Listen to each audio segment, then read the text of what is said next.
안녕하세요, 티노입니다. 오늘은 3단원 평형상수랑 반응지수에 대해서 공부를 해볼 건데요. 이 부분이 3단원 전체 내용 중에 가장 어려운 부분에 속합니다. 그래서 여러분들이 개념을 확실하게 다 익힌다 하더라도 문제가 안 풀릴 수 있어요. 그래서 나중에 선생님이 문제 푸는 방법에 대한 영상을 또 따로 제작을 할 겁니다. 근데 이 영상 뒤에 바로 업로드가 되는 건 아니고요. 3단원 개념 강의가 다 마무리가 되면 그때 문제 푸는 방법에 대한 영상을 업로드 하도록 하겠습니다. 우리가 이제 평형상수랑 반응지수에 대해서 공부를 하기 위해서 먼저 알아야 되는 선행 개념이 있습니다. 그게 바로 뭐냐? 몰 농도예요. 이번 교육과정이 조금 이상한 게 평형상수랑 반응지수를 배우려면은 몰 농도를 알아야 되거든요. 근데 평형상수랑 반응지수는 3단원이죠. 몰 농도는 4단원에서 등장을 합니다. 그러니까 4단원을 먼저 공부하지 않으면 평형상수랑 반응지수를 이해하기 어렵게 되어 있는 상황이에요. 근데 뭐 우리는 공부를 해야 되니까 몰 농도에 대한 내용을 간단하게 설명하고 평형상수랑 반응지수에 대해서 이야기를 해보도록 하겠습니다. 일단 몰 농도. 몰이라는 말과 농도라는 말이 합쳐져 있네요. 즉, 몰을 이용해서 용액의 진하기를 표현했다라는 겁니다. 농도라는 건요, 용액의 진하기를 나타내는 개념이에요. 내가 보고 있는 용액이 얼마나 진한지, 연한지 그거를 수치로 표현하는 게 농도입니다. 보통 우리가 농도를 하면 용액의 농도, 액체의 농도를 많이 떠올리잖아요. 여기 3단원에서는 액체의 농도뿐만 아니라 기체의 농도도 계산을 할 거예요. 그래서 액체가 아닌데 농도라는 게 존재하나? 헷갈릴 수 있지만 기체의 농도도 엄연히 존재한다라는 거 먼저 말씀드리고 한번 설명을 시작해 보도록 하겠습니다. 우리가 이미 배운 농도 한 가지가 있습니다. 바로 퍼센트 농도예요. 혹시 여러분들 퍼센트 농도의 정의 기억나십니까?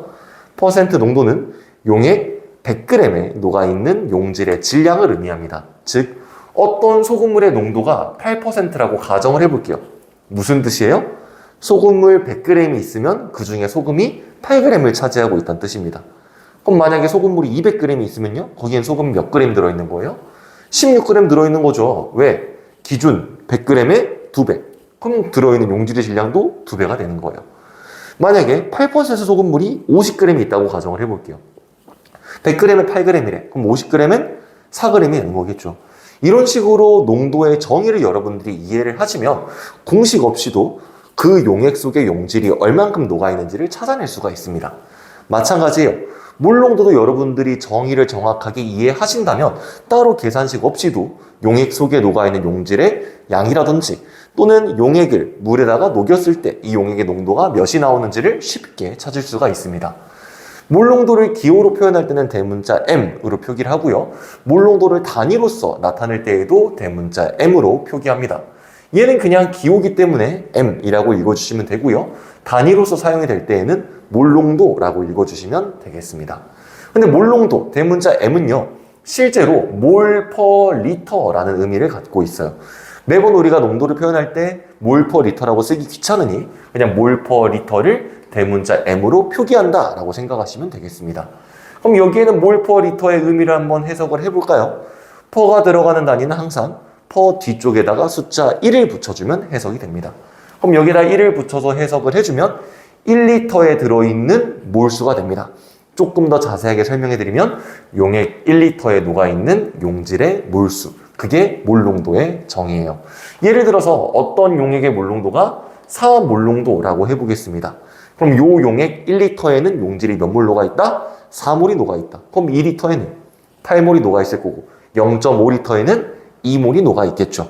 몰 농도의 정의만 제대로 알고 계시면 공식이 없어도 여러 계산들을 할 수 있습니다. 대신 그럼 공식을 몰라도 되냐? 그건 아니에요. 공식은 공식대로 암기를 하시고 정의도 정의대로 알고 계셔야 되는 겁니다. 몰 농도를 계산하는 식은 부피분의 몰수입니다. 이런 식으로 부피분의 몰수가 나오는 이유도 단위를 보면 알 수 있어요. 퍼 앞쪽에 있는 게 분자로 가고요. 퍼 뒤쪽에 있는 게 분모로 갑니다. 그래서 몰수, 리터, 부피 이런 식으로 공식이 만들어지는 거죠. 용액의 몰 농도는 어떻게 계산한다? 용액의 부피분의 용질의 몰수로 계산한다. 몰 농도의 단위를 보면 아시겠지만 몰 퍼 리터라고 되어 있죠. 내가 몰 농도를 계산하고 싶을 때에는 부피 단위로 리터를 사용해 주셔야 됩니다. 즉 용질의 몰수를 용액의 리터 부피로 나누면 몰 농도가 나와요. 이거를 조금 변형시키면 용액 속에 녹아있는 용질의 몰수도 계산을 해줄 수가 있거든요. 용액 속에 녹아있는 용질의 몰수는 몰 농도랑 부피의 곱으로 계산해 줄 수 있겠죠. 당연히 여기에서도 부피의 단위로는 뭘 사용해 줘야 돼요? 리터를 사용해 줘야 되겠습니다. 이제 예제를 통해서 용액 속에 들어있는 용질의 몰수도 찾아보고 용액의 몰 농도도 우리가 계산을 해볼 건데요. 정의로 한번 접근을 해볼 거고요. 공식으로 한번 접근을 해보도록 하겠습니다. 자, 1번하고 2번은 농도랑 부피가 주어져 있기 때문에 우리가 몰수를 한번 찾아볼 거예요. 용액 속에 용질이 얼만큼 녹아있는가. 정의로 한번 접근을 해봅시다. 용액 1리터에 용질이 몇 몰 있는 상황이죠? 2몰 있는 상황이죠? 그럼 4리터는 기준의 4배니까 여기엔 용질이 몇 몰 있을 것이다? 8몰 있을 것이다. 이렇게 계산해 줄 수 있을 거고요. 얘는 1리터에 2분의 1몰이 녹아있는 용액이네요. 조심하셔야 돼요. 우리는 항상 리터를 기준으로 한다고 했는데 단위가 밀리리터죠. 요거는 몇 리터에 해당합니까? 4분의 1리터에 해당하네요.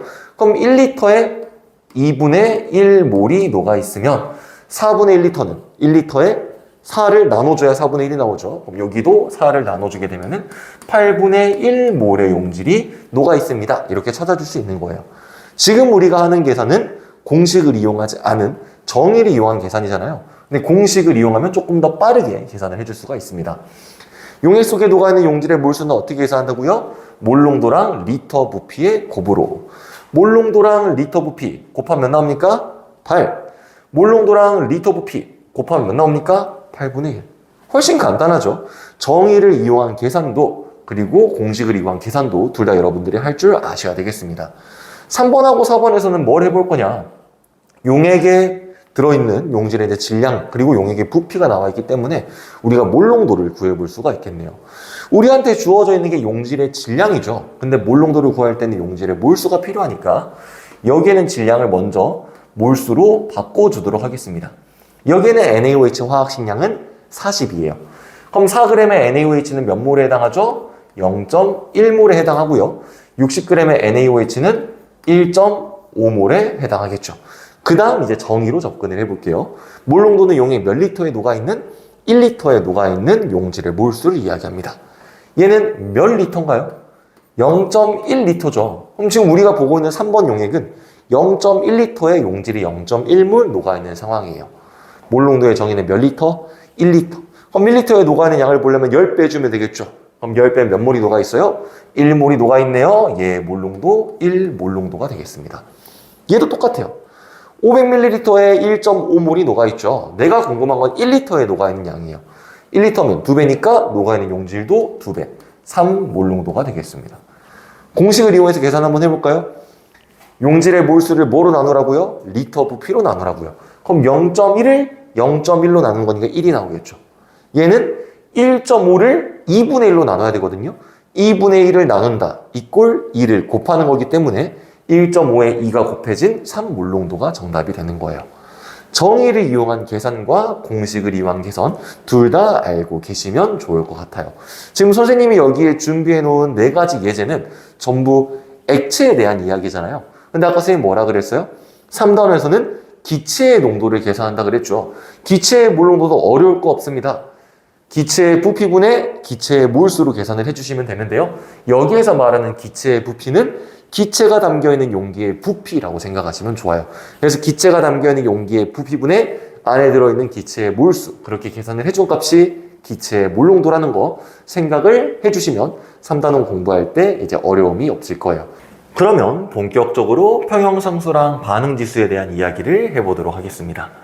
평형상수랑 반응지수는요, 화학 평형 상태에 대한 이야기를 하기 위해서 정의된 개념이라고 생각하시면 됩니다. 평형상수는 평형 상태에 대해서 정의를 한 거고요. 반응지수는 현재 용기의 상태를 가지고 정의를 한 거예요. 이렇게만 들었을 때에는 무슨 말인지 잘 이해가 안 되죠. 그래서 예시로 좀 설명을 해드리도록 하겠습니다. 우리에게 되게 익숙한 반응식이 나와 있어요. 이산화질소 기체가 사산화이질소가 되는 반응식이 나와 있습니다. 이 반응은 가역 반응이기 때문에 용기에다가 반응물 또는 생성물을 놓고 충분한 시간이 흐른다면 동적 평형 상태에 도달하게 되겠죠. 과학자들은 동적 평형 상태에 도달했을 때 반응물의 농도와 생성물의 농도 사이에 어떤 관계식이 있는지를 찾아내고 싶었습니다. 그래서 실험을 해요. 그 실험에 대한 데이터가 칠판에 간략하게 정리가 되어 있는데요. 너무 어려워하지 마시고 숫자도 많고 복잡해 보이다고 던져버리지 마시고 천천히 같이 한번 해석을 해보도록 하겠습니다.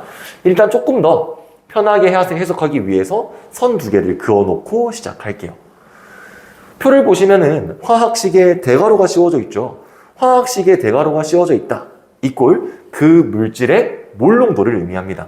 그러니까 여기에 있는 대괄호 NO2는요, NO2의 몰 농도, 얘는 N2O4의 몰 농도라고 생각을 해주시면 돼요.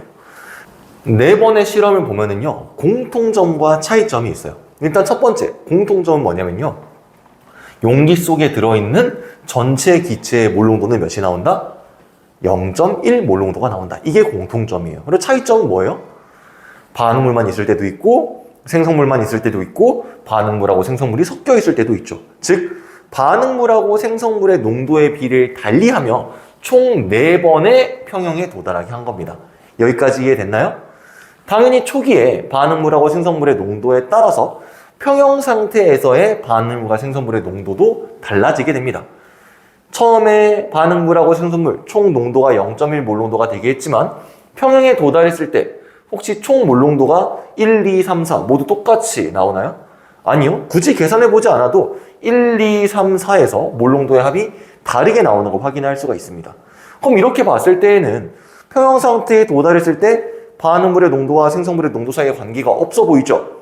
그 관계를 찾기 위해서 되게 여러 가지의 식을 세워보는데 지금 그 중에 3가지의 식이 나와 있습니다. 기본적으로 식은 반응물의 몰 농도분의 생성물의 몰 농도로 만들어져 있고요. 첫 번째 식을 보면은 되게 단순하죠? 반응물의 몰 농도분의 생성물의 몰 농도. 그래서 평형 상태에 도달했을 때 이 값을 다 대입을 했더니 규칙성이 있어요? 없어요? 없습니다. 그럼 얘는 의미가 없구나 하고 버리는 거예요. 그럼 이제 그 다음 식 뭔가의 의미를 조금 더 부여를 해봐야겠죠. 화학 반응식을 보니까 반응물의 개수랑 생성물의 개수가 다르네? 개수를 넣어보자. 그래서 반응물의 개수와 생성물의 개수를 농도 앞에다가 이렇게 곱해줬습니다. 그리고 똑같이 다시 식에다가 대입해서 계산을 해봤는데 이번에도 규칙이 보여요? 안 보여요? 안 보입니다. 그래서 이번에는 뭘 했냐? 반응물의 개수와 생성물의 개수를 농도의 지수 자리에다 넣어봤어요. 그리고 농도값을 대입을 했더니 어때요? 4번의 실험에서 모두 동일한 값이 나타나게 되는 거예요. 그래서 과학자들이 알아낸 게 뭐냐? 초기에 반응물의 농도랑 생성물의 농도를 다르게 넣고 실험을 진행하더라도 동적 평형에 도달했을 때 반응물과 생성물의 농도 가지고 이런 식을 세웠을 때 이 값은 모두 동일하게 나타나더라. 지금 여기 써져 있는 말 보이십니까? 평형 상태에서의 농도가 다르더라도 항상 일정하게 정의되는 값이 있더라. 일정하게 정의되는 식이 있더라. 요 식을 뭐라 부르는 거예요? 평형 상수라고 부르는 겁니다. 평형 상태에 도달했을 때 반응물의 농도와 생성물의 농도 사이에 어떠한 관계식을 만들어서 그 관계식에다가 개념을 붙인 거죠. 여기까지 이해됐나요? 그래서 기본적으로 평형 상수는 어떻게 정의되냐? 반응물의 몰 농도 분의 생성물의 몰 농도, 그리고 반응물과 생성물의 개수를 어디에 넣는다? 지수항에 넣는다. 이게 평형상수 계산식이라고 생각을 해주시면 되겠습니다. 조금 더 일반적인 식으로 정리를 해보도록 할게요. A와 B가 반응해서 C와 D가 만들어지는 화학 반응식이 있습니다. 그럼 그때 평형상수 K는 어떻게 정의되냐? 반응물의 몰 농도 분의 생성물의 몰 농도에 개수를 어디에 붙여라? 지수에 붙여라. 이게 평형상수 K를 구하는 식이 됩니다. 그래서 평형상수 K의 정의를 보시면요. 일정한 온도에서 화학 반응이 평형 상태에 있을 때 반응물의 농도 곱에 대한 생성물의 농도 곱의 비. 요거죠. 반응물의 농도 곱에 대한 생성물의 농도 곱의 비는 항상 일정한 값으로 표현이 된다. 그 값을 뭐라고 하겠다? 평형상수라고 하겠다. 여기서 여러분들이 기억하셔야 되는 게 있습니다. 어떤 온도에서? 일정한 온도에서. 즉 정해진 온도에서 요 값이 일정하게 나타나는 거지 온도가 달라져 버리면 평형 상태에서의 평형상수도 달라질 수 있다는 거예요.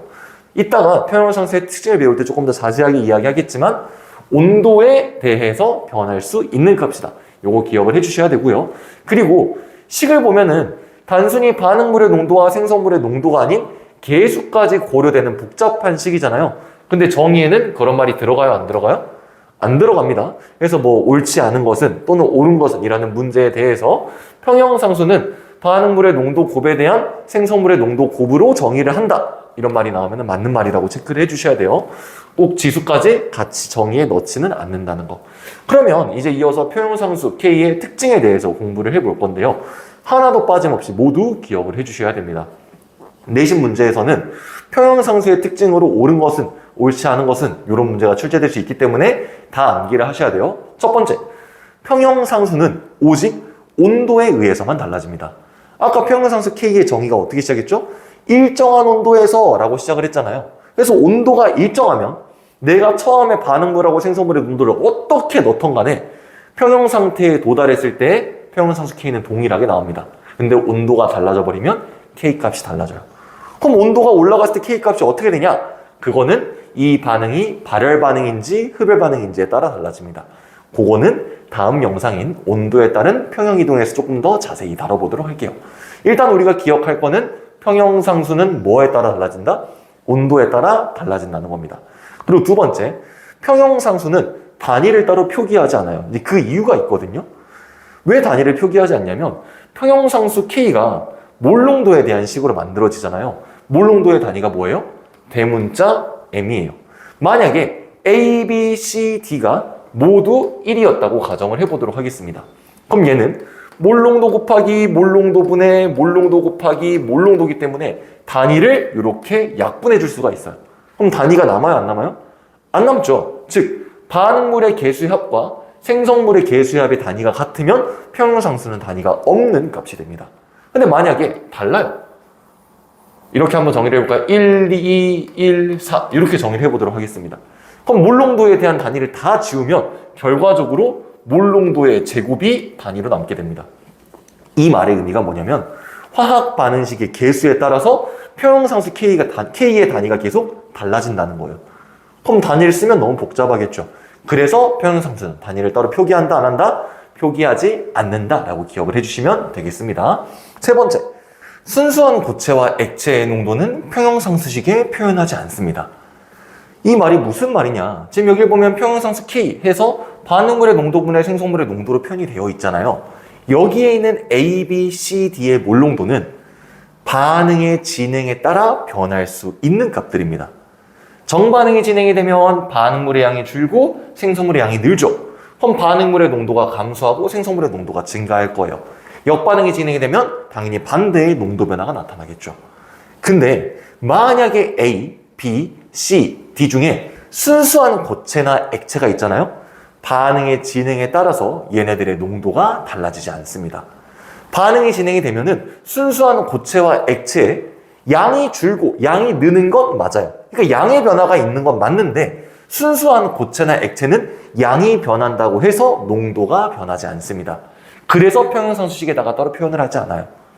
여기에서 여러분들이 헷갈려 하시는 게 있는데 순수한 고체나 액체의 농도가 없어서 식에다가 애초에 안 쓴다라고 생각을 하시는 분들이 있는데 순수한 고체와 액체의 농도는 존재합니다.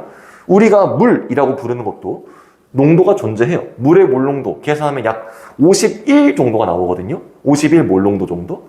근데 왜 값이 있는데도 식에다가 표현하지 않냐? 만약에 여기에 물의 몰농도가 이렇게 곱해져 있다고 생각을 해봐요. 그럼 얘는 반응의 진행 정도에 따라서 값이 변해요, 안 변해요? 안 변해요. 순수한 고체나 액체는 그냥 현재의 몰농도가 계속 끝까지 유지가 되거든요. 그럼 오른쪽에는 변화가 있는 얘들만 쓰고 싶은데 변화가 없는 얘들이 곱해져 있다? 계산할 때 귀찮겠죠. 그래서 이런 얘들은 평형상수식을 세웠을 때 여기에 있다 하더라도 반대편으로 넘겨서 여기 변화가 없는 K 쪽에다가 곱해 놓습니다. 이게 무슨 말인지 이해가 될까요? 원래 식을 쓰면은 다 이런 식으로 반응물의 몰농도분의 생성물의 몰농도로 표현되는 게 맞지만 만약에 여기에 순수한 고체 또는 액체가 있다? 그럼 반응이 진행되는 동안 얘의 농도 변화가 없을 거니까 걔는 애초에 반대편으로 넘겨서 K 쪽에다가 곱해 놓자. 왜? 일정한 값이니까 값의 변화가 있는 얘들만 평형상수식에다가 쓰겠다는 이야기예요. 그래서 얘가 만약에 순수한 고체나 액체라면 얘가 식 자체에 아예 안 들어가는 게 아니라 들어가서 K 쪽으로 넘어간 상황이다 라고 생각을 해주면 되겠습니다. 어쨌든 우리가 식을 세울 때에는 순수한 고체나 액체, 식에 넣는다 안 넣는다? 안 넣는다 라고 생각을 해주시면 되겠습니다. 이제 네 번째는 정반응과 역반응에 대한 이야기거든요. 선생님이 가역반응 처음 이야기할 때 이런 말을 했어요. 정반응과 역반응은 반응물과 생성물이 뒤바뀐 관계이다. 그래서 정반응을 기준으로 평형상수식을 이렇게 썼을 때 역반응 기준으로 평형상수식을 쓴다고 생각을 해봐요. 어떻게 식이 뒤집히겠어요? 반응물하고 생성물의 위치가 뒤바뀌니까 분모랑 분자가 이렇게 뒤집히겠죠. 즉 역수가 되겠죠. 그래서 이런 말을 씁니다. 정반응에서의 평형상수랑 역반응에서의 평형상수는 역수관계다. 정반응에서의 평형상수가 K라는 값으로 표현이 됐다면 역반응에서의 평형상수는 K분의 1로 표현이 됩니다. 왜? 반응물하고 생성물의 위치가 뒤바뀌어 있기 때문이죠. 이번에는 이제 평형상수 K가 어떤 식으로 정의되는지 직접 화학 반응식을 가지고 정의를 해볼 건데요. 이것만 조심하면 돼요. 첫 번째, 순수한 고체랑 액체는 평형상수식에 넣는다 안 넣는다? 안 넣는다. 두 번째, 반응물과 생성물 앞에 붙어있는 계수는 농도의 지수항으로 올린다. 이것만 기억을 해주시면 되겠습니다. 첫 번째 반응식 한번 볼까요? 순수한 고체랑 액체 있네요. 탄산칼슘 순수한 고체고요. 산화칼슘도 순수한 고체입니다. 그럼 요거 두 개를 지우면 평형상수 K는 어떻게 정의가 되겠어요? 반응물의 몰농도분의 생성물의 몰농도인데 반응물 정의할 게 없으니까 바로 생성물의 몰농도만 써주시면 되고요. 그리고 이 같은 경우에는 계수가 1이기 때문에 지수도 그냥 비워놓으면 되겠네요. 두 번째 반응식 지울 예가 있나요? 순수한 액체인 물이 포함되어 있죠. 그럼 물을 지우고 이제 평형상수식을 써줄 건데요. 반응물 누구 남아있어요? HNO2 남아있죠. 그래서 HNO2의 몰농도 분의 생성물 요거 둘 다 써주시면 되겠습니다. NO2의 몰농도 곱하기 H3O 플러스의 몰농도. 전부 다 계수가 1이기 때문에 뭐 지수항을 따로 표현할 필요는 없겠네요. 세 번째, 순수한 고체랑 액체가 있어요 없어요? 없죠. 그럼 얘는 비교적 쉽게 바로 써주면 되겠네요. K는 반응물은 SO2랑 O2가 있는데요. SO2의 계수가 몇입니까? SO2의 계수가 2죠. 그러면 SO2 몰농도에는 지수자리 2를 써주셔야 되고요. 생성물 SO3 계수도 2네요. 그럼 여기에도 제곱을 이렇게 표현해 주시면 되겠습니다. 그래서 우리가 평형상수 K를 작성할 때 순수한 고체나 액체가 있다면 그걸 지우고 식을 세워줘야 되구나. 이 정도만 기억을 해주시면 돼요. 당연히 계수를 지수에다 올리는 거 잘 해주셔야 되겠습니다. 이번에는 평형상수 K가 갖는 의미에 대해서 공부를 해볼 건데요. 얘도 평형상수에 대한 특징으로 옳지 않은 것은 이라는 보기에 한 번씩 들어가는 내용이긴 합니다. 첫 번째, 평형상수 K가 1보다 매우 큰 값으로 정의가 됐어요. 평형상수 K는 기본적으로 반응물의 몰농도분의 생성물의 몰농도로 정의가 되는데 이게 1보다 매우 큰 값으로 정의가 됐대요. 그러니까 이 말의 의미는 뭐냐면 평형 상태에 도달했을 때 반응물의 몰농도랑 생성물의 몰농도를 가지고 식을 세웠더니 그 값이 1보다 매우 크다는 거예요. 그럼 반응물의 몰농도랑 생성물의 몰농도 중에 누가 훨씬 컸다는 이야기예요? 생성물의 몰농도가 훨씬 크다는 이야기가 되겠죠. 그럼 이걸 정리하면 무슨 상황이에요? 반응물의 양과 생성물의 양을 비교했을 때 반응물이 훨씬 적은 상황에서 평형에 도달했다는 이야기입니다.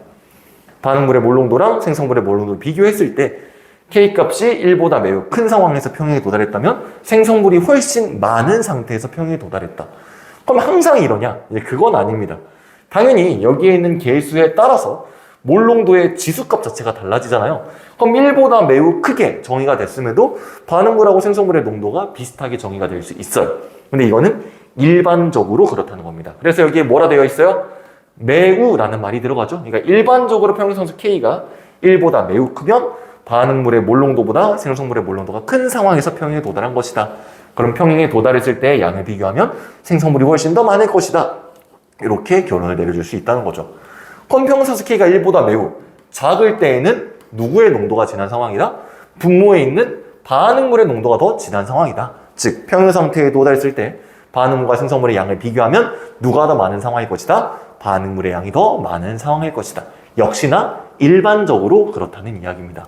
우리가 배우는 화학에서는 모두 일반적인 상황만 가정한다 라고 생각을 하시면 될 것 같아요. 여기까지 이제 평형상수에 대한 내용은 정리가 됐어요. 근데 오늘 우리가 배울 내용이 평형상수만 있었나요? 아니죠. 평형상수와 반응지수에 대해서 공부를 한다고 했습니다. 그래서 이번에는 반응지수에 대한 이야기를 해보려고 해요. 칠판에 화학 반응식이 주어져 있을 때 반응지수가 어떻게 계산되는지가 식으로 표현이 되어 있는데요. 뭔가 좀 익숙하지 않나요? 반응식이 주어져 있을 때 반응물의 몰농도분의 생성물의 몰농도, 그리고 반응물하고 생성물의 개수를 지수 자리에. 이거 뭐 계산하는 식이랑 똑같아요? 평형상수 계산하는 식이랑 똑같죠? 근데 갑자기 평형상수가 아닌 반응지수, Q가 들어가 있어요. 평형상수랑 반응지수의 차이는 뭐냐면요. 평형상수는 내가 보고 있는 반응이 평형상태에 도달했을 때, 즉 평형농도를 기준으로 계산하는 거예요. 반응지수는요, 현재 물질의 농도를 가지고 계산하는 겁니다. 그러면 왜 현재 농도로 계산하는 반응지수를 공부하냐? 반응지수와 평형상수의 크기를 비교하면 현재 우리가 보고 있는 용기가 동적 평형 상태인지, 또는 정반응이 우세하게 진행해서 평형에 도달할지, 역반응이 우세하게 진행돼서 평형에 도달할지를 알 수 있어요. 일단 정반응 우세랑 역반응 우세라는 표현에 대해서 먼저 정리를 해드리면요. 가역반응은 항상 정반응과 역반응이 동시에 진행이 됩니다. 딱 반응이 시작되는 그 초기 상태를 제외하고는 정반응하고 역반응이 모두 진행이 되는 상황이에요. 만약에 정반응 속도가 역반응 속도가 빨라요? 그럼 내가 용기를 봤을 때에는 뭐만 일어나는 것처럼 보이죠? 정반응만 일어나는 것처럼 보이죠? 그럼 실제로 그때는 역반응이 진행이 되는 거예요? 안 되는 거예요? 되는 거예요. 정반응도 역반응도 모두 일어나고 있는데 정반응이 빠르니까 내가 볼 때는 정반응만 일어나는 것처럼 보이는 거예요. 그 상황을 정반응 우세라고 표현을 합니다. 정반응 진행이라고 해버리면은 그냥 말 그대로 진행을 나타내는 것 같은 느낌이기 때문에 우세라는 표현을 쓰는 거예요. 그럼 역반응 우세는 정반응과 역반응 중에 누가 더 빠른 상황이다? 역반응이 더 빠른 상황이다 라고 생각을 해주시면 되겠습니다. 그 다음 다시 여기에 있는 반응지수에 대한 이야기를 해볼게요. 왜 우리가 반응지수를 구하려고 하냐? 기본적으로 화학 반응은 평형에 도달하고 싶어 합니다. 왜? 평형이 안정한 상태예요. 그럼 평형에 도달할 때까지 계속 반응지수 Q의 값은 변화하게 됩니다. 왜냐하면 반응지수 Q는 뭐 가지고 계산한다 그랬어요? 현재의 농도를 가지고 계산한다 그랬잖아요. 만약에 정반응이 우세하게 진행되고 있는 상황이라면 여기는 반응지수 Q는 증가할까요? 감소할까요? 정반응 우세면 반응물이 감소하고 생성물이 증가하니까 Q가 커지겠죠. 만약에 현재가 역반응이 우세한 상황이에요. 그럼 반응물이 늘고 생성물이 감소하면서 Q가 작아질 겁니다. 즉 현재 반응이 진행이 되고 있다면 Q는 변화하는 상태일 거예요. 그럼 결국 Q는 변화해서 어떤 값이 되려고 할까요? 평형상수 K가 되려고 하겠죠. 그래서 언제를 우리는 평형상태라고 하냐? 평형상수와 반응지수가 같은 상태를 평형상태라고 합니다. 그리고 반응지수 Q가 K랑 같아지기 위해서 Q는 계속 변하는 상황이잖아요. 그래서 K랑 Q 중에 누가 더 큰지를 확인하면 정반응 우세인지 역반응 우세인지를 결론을 내려줄 수 있습니다. 판단하는 기준은 뭐라고요? K는 정해져 있어요. Q가 K에 도달해야 평형에 도달하게 되는 겁니다. 그래서 Q가 K가 되어야 된다고 생각하면서 반응의 진행 방향을 예측해 주시면 돼요. 첫 번째 상황, K가 Q보다 큰 상황이에요. K는 평형상수이기 때문에 변하지 않습니다. Q가 변화하면서 평형에 도달하는 거예요. K랑 Q가 같아지려면 Q가 어떻게 돼야 돼요? 커져야 되겠죠. 아까 Q가 커지는 상황은 정반응 우세였어요? 역반응 우세였어요? Q가 커지는 상황은 정반응 우세네요. 즉 K가 Q보다 크다라는 말은 Q가 커지면서 평형에 도달할 것이다. Q가 커지려면 정반응이 우세해야 한다. 즉 K가 더 크다 이꼴 정반응 우세 상황이라는 겁니다. 여기에 정반응 진행을 정반응 우세라고 생각을 해주시면 돼요. 현재의 농도와 평형상수 비교를 해봤더니 같게 나왔어요. 무슨 상태? 동적 평형 상태가 되겠습니다. 만약에 K랑 Q를 비교했는데 Q가 더 크대요. 지금 좀 오타가 있네요. 2가 아니라 3입니다. Q가 더 크다. 그러면은 Q가 감소하면서 평형에 도달해야 되겠죠. Q가 감소하는 건 어떤 상황? 역반응 우세에서 Q가 감소합니다. 그래서 역반응 우세, 역반응이 진행이 되면서 평형에 도달하게 될 것이다 라는 내용이에요. 그래서 결국에 우리가 해야 되는 건 뭐냐면은 현재 어떤 용기가 주어져 있을 때 이 용기가 평형 상태라는 말이 따로 표현되어 있지 않다면 얘의 반응 지수를 구해서 평형 상수랑 비교합니다. 그럼 뭐 K가 큰지 Q가 큰지 알 수 있게 되잖아요. 그럼 그걸 보고 정반응이 우세하겠다, 역반응이 우세하겠다 요 결론을 내려주시면 되는 거예요. 그래서 결국 여기는 그냥 뭐 하는 거냐, 평형상수랑 반응지수 구해가지고 반응이 어디로 갈지, 또는 반응이 진행돼서 평형에 도달했을 때 반응물하고 생성물의 농도가 어떻게 되는지를 계산하는 단원이라고 생각하시면 되겠습니다. 개념은 요게 끝인데요. 개념 여기까지 다 이해했다고 생각하고 문제를 봐도 뭔가 잘 안 풀릴 거예요. 근데 아까 말했던 대로 문제 풀이에 대한 영상은 3단원 개념 강의가 끝나면 제작해서 올려드리도록 하겠습니다. 그럼 오늘은 여기까지 영상 촬영하고 또 그 다음 평형이동으로 돌아오도록 하겠습니다. 오늘도 긴 영상 끝까지 시청해 주셔서 정말 감사드립니다.